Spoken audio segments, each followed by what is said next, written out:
We were told that human suffering was the price of a fallen nature, but the earliest clay records tell a far more terrifying truth.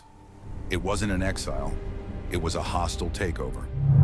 The entities running this operation don't require your prayers, they require your output. Humanity isn't a civilization, we are a ledger entry.